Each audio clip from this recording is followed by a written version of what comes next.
이더리움 현물 ETF가 승인이 되면 그 후에 어떤 일이 벌어질까요? 네, 이더리움 현물 ETF 승인 가능성이 높아졌는데요. 네, 현물 ETF가 승인이 된 다음에 어떤 일이 일어나게 될지 제 생각을 얘기해 보겠습니다. 현물 ETF가 승인된 다음, ETF 상품들의 거래가 시작이 되면 한동안 이더리움 가격이 폭락할 가능성이 있다는 얘기도 하겠습니다. 안녕하세요, 황 작가입니다. 네, 투자 어드바이스가 아니라는 점 말씀드리고 시작을 하겠습니다. 네, 이더리움 현물 ETF 승인 가능성이 높아졌는데요. 네, 이더리움 현물 ETF 승인을 거부할 걸로 그렇게 예상이 되던 증권거래위원회가 SEC가 갑자기 태도를 바꿔서 승인해 줄 것처럼 지금 행동하고 있기 때문이죠. 불과 얼마 전에 SEC가 이더리움은 증권이라고 규정을 하고 이더리움 인프라 회사인 컨센시스한테 소송을 하려고 한다, 이런 사전 통지문을 보낸 사실이 공개가 됐었고요. 현물 ETF 승인에 필요한 두 개의 서류가 있는데 1단계 서류는 23일 마감 기한까지 승인을 해주고, 그 다음에 몇 주, 몇 달 이 정도 걸치는 이 검토 기간 후에 최종 2단계 서류까지 승인을 해줄 가능성이 높아진 상황입니다.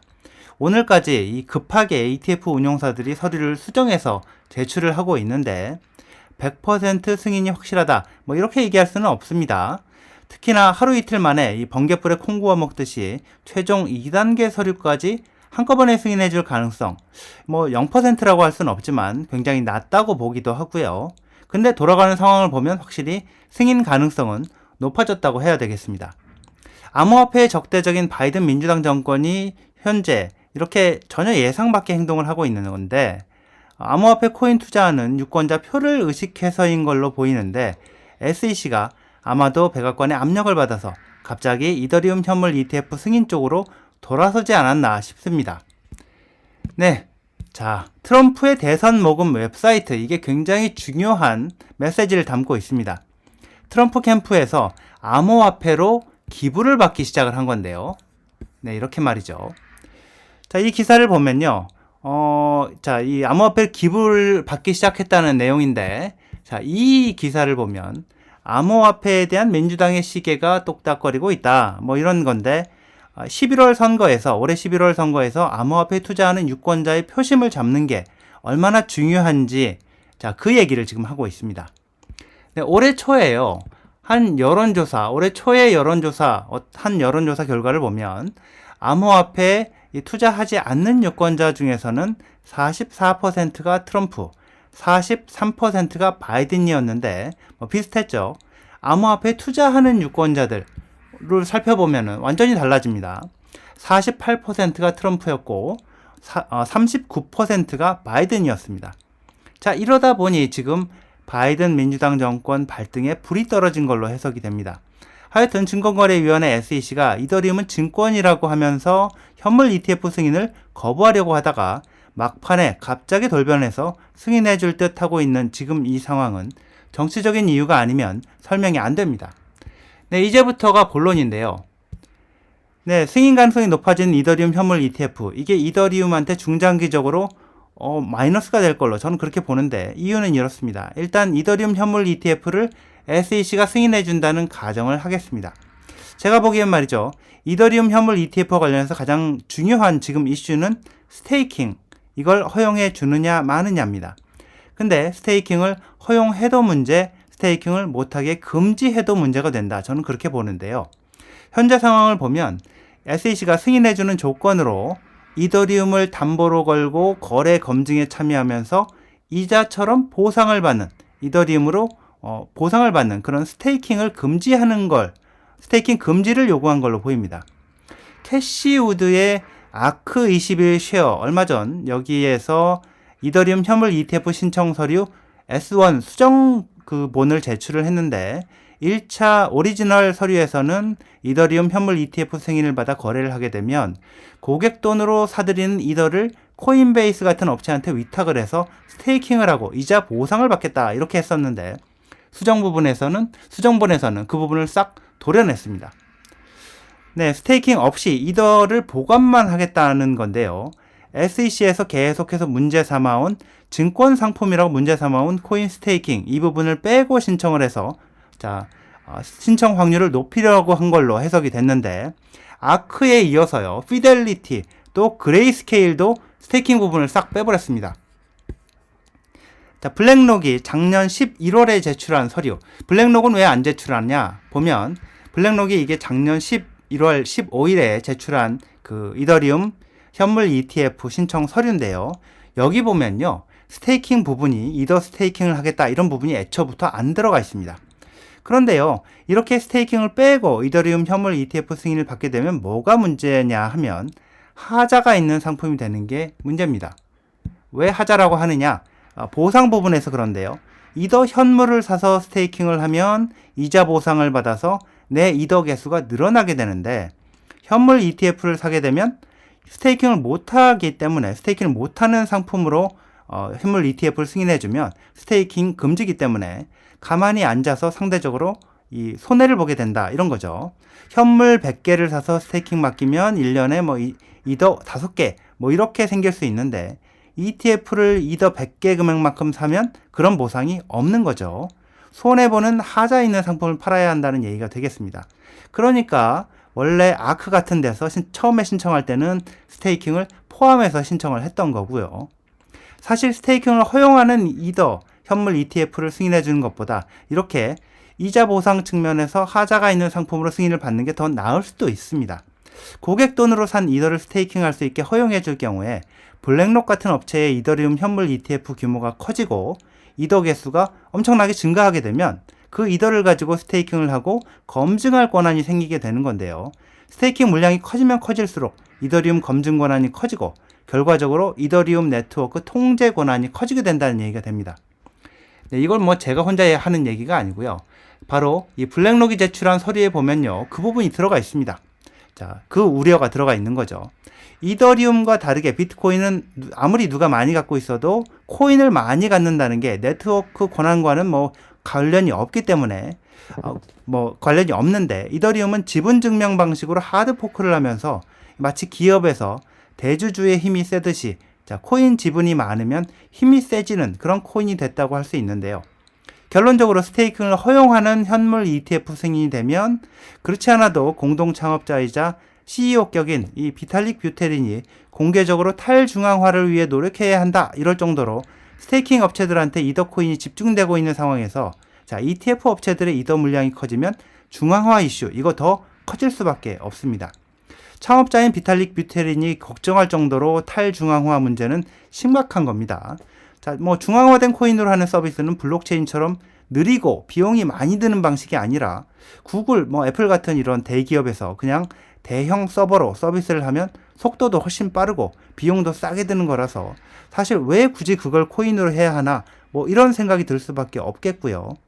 이더리움 현물 ETF에 자, 이더 투자하는 분들이 열광하는 이유는 뭐 알겠는데, 이유는 뭐 짐작이 뭐 이해가 되죠. 비트코인 현물 ETF처럼 이더리움 현물 ETF가 승인을 받고 거래가 되면 엄청난 자금이 들어와서 이더 가격이 올라갈 거다, 뭐 이런 기대인 건데요. 스테이킹이 빠진 ETF가 승인이 되면 이 보상 측면에서 하자가 있는 상품이 되는 거고, 스테이킹이 허용되는 ETF가 만약에 승인이 된다면 가뜩이나 중앙화 문제가 심각한 게 이더리움인데 그게 더욱 심각해질 수밖에 없는 거라서 이게 과연 이더리움에 득이 되는 건지, 자, 투자자 입장에서도 냉정하게 생각을 해봐야 될 겁니다. 그리고 이더리움 현물 ETF가 승인되고 거래가 시작이 되면 제가 앞에서 이더 가격이 폭락할 가능성이 있다 이런 분석이 있는데요. 그렇게 얘기를 했었는데 이런 분석이 나옵니다. 자, 두 가지 측면인데요. 하나는 비트코인 현물 ETF 거래가 시작이 되면서 현물 ETF로 전환된 그레이스케일의 GBTC 대량 매도 사태, 이게 일어나면서 비트코인 가격이 크게 떨어졌던 상황, 그리고 계속해서 매도가 이루어지는 상황, 이게 나타날 수 있다는 거죠. 보시면, 자, 네.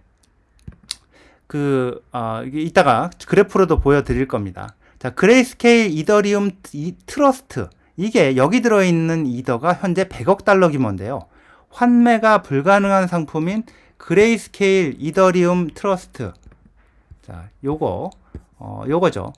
이더리움 트러스트. 요게, 그 환매 가능 상품인 현물 ETF로 전환이 되면 엄청난 규모의 매도가 이루어질 거라는 겁니다. 자, 대량 매도 가능성이 큰 이유, 일단 커미션, 운영 수수료가 무려 2.5%나 됩니다. 엄청나게 높습니다.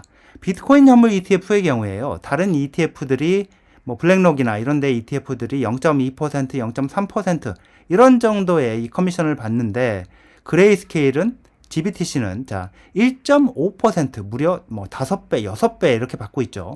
그보다 뭐 무려 1.5%보다도 1%나 높은 2.5%, 1% 포인트가 높은 2.5%를 지금 이더리움 트러스트에서는 그레이스케일이 받고 있는데 물론 이걸 낮춰줄 가능성도 있기는 합니다. 그렇게 된다면 유출 가능성을 좀 줄일 수가 있겠죠. 자, 또 하나는 액면가보다 훨씬 싸게 사서 들고 있거나 액면가 이상으로 샀다가 손해보고 지금 가격이 떨어지면 손해보고 들고 있는 이 그레이스케일 이더리움 트러스트 고객들이 대부분이라는 점인데요. 그레이스케일 이더리움 트러스트 상품 인기가 폭락을 하면서요. 가격이 어떻게 됐었느냐? 네, 이거는 이게 가격이 이렇습니다. 이 액면가 대비 무려 마이너스 55%까지 이렇게 떨어졌었습니다. 뭐 비트코인도 비슷했었죠. 이렇게 크게 떨어졌었죠. 40몇 %까지 떨어졌었는데 그보다 더 떨어졌다가 지금 회복이 돼서요. 마이너스 11% 이렇게까지 올라오긴 했습니다. 이게 현물 ETF 승인이 되면 GBTC가 그랬던 것처럼 액면가 수준으로 가격이 올라오게 될 겁니다. 자, 이런 식으로 올라오게 될 가능성이 높죠. 그러면서 대량 매도가 시작이 될 거라는 점입니다. 자, 대량 매도 어느 정도였느냐? 이겁니다. 이게 그레이스케일 이 GBTC가 어느 정도 대량 매도가 이루어진지 그걸 보여주는 건데요. 이 비트코인 현물 ETF 거래가 시작이 된 첫 번째 주 1월 11일 이때부터 이 첫 번째 주, 두 번째 주, 세 번째 주 계속해서 매도 사태가 이루어지죠. 그러다가 최근에는 이렇게 플러스가 됐죠. 유입이 이루어지기 시작을 했는데 뭐 그렇게 큰 규모는 아니지만요. 자, 이런 일이 벌어질 거라는 거죠. 자, 근데 그럼에도 불구하고 비트코인 ETF 같은 경우에 이렇게 유입된 돈이 엄청나게 많았기 때문에 이런 그 유출을 상쇄하고도 가격이 올라갔던 건데요. 이게 사실 더 중요한 게 현물 ETF에 얼마나 돈이 들어올 건지, 이더리움 현물 ETF에 돈이 얼마나 들어올지 그 부분인데, 비트코인 현물 ETF 같은 경우에 엄청난 돈이 지금도 계속 들어오고 있는데, 이더리움 현물 ETF에 얼마나 돈이 들어오겠느냐는 거죠. 나이든 은퇴 세대한테 비트코인은 디지털 금이다. 이렇게 설명을 하면서 ETF로 사라, 투자해라 이렇게 추천을 하는데 이더리움을 이 사람들한테 쉽게 이해시킬 수 있느냐? 이더리움은 이런 코인이니까 투자해라 이렇게 권유하기가 비트코인보다 훨씬 어려울 거라는 점입니다. 비트코인은 수량이 제한되어 있는 디지털 금이다 이렇게 설명을 할 수 있다면 이더리움은 ETF에 투자하는 은퇴 세대한테 뭐라고 설명을 할 수 있을까요?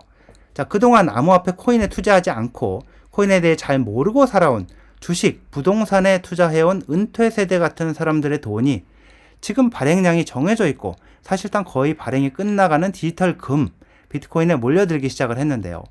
비트코인 현물 ETF에 투자를 하면서 이더리움 현물 ETF가 거래가 시작이 된다고 해서 투자할 사람이 과연 얼마나 될지, 금 ETF가 등장하니까 투자한 사람들이 은 ETF가 나오니까 거기도 투자를 하거나 아니면 뭐 그걸로 바꿔 타거나 이럴 가능성이 얼마나 될지 딱히 인기가 있을 것 같지 않다는 게 제 개인적인 생각입니다.